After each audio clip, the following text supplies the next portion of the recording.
je vais vous dire honnêtement les choses.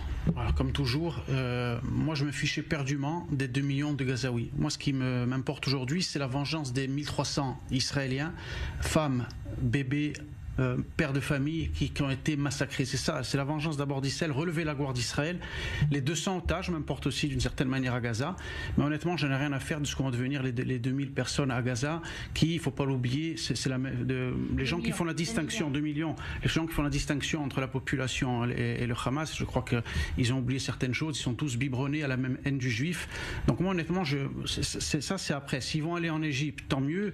Si on rentre... On va pas commencer cette guerre, David, sans savoir comment on la termine, sans savoir...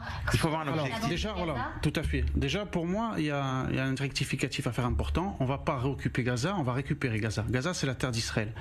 Il ne faut pas oublier que c'est des territoires pour moi qui suis croyant, on doit les récupérer.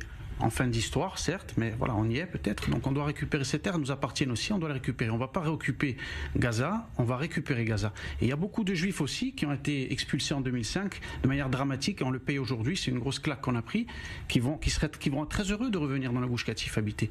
Gaza, c'est vrai que ce sera peut-être un champ de ruines, mais on peut reconstruire. C'est pas trop ça. On va tout reconstruire. Voilà, c'est pas trop ça, moi, l'inquiétude. Moi, ce qui m'inquiète, c'est que Israël ne doit pas tenir compte aujourd'hui de ce discours moderne. On a 3500 d'histoire. On a la Torah pour nous guider. La Torah, ça arrivé ce drame. On va dire un mot là-dessus quand même. On vient de reprendre la lecture de la Torah qui commence par le livre de Bereshit. Rashi nous dit un commentaire très beau de parler aux nations, de dire quand on nous dit qu'on occupe la terre d'Israël ou qu'on la vole, de dire à tous ces dirigeants du monde que Dieu a créé le ciel et la terre et que la terre d'Israël nous appartient. Donc Dieu la donne à qui il veut. Donc si les États-Unis de Biden, si la communauté internationale, si l'Union européenne ne sont pas contents de notre réponse qui doit être impitoyable, et si on va reprendre Gaza, tant pis pour eux. On ne doit pas se soucier ni des droits de l'homme, ni de la pensée progressiste, ni du mondialisme.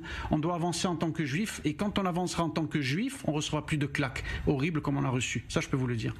Merci David, on va continuer.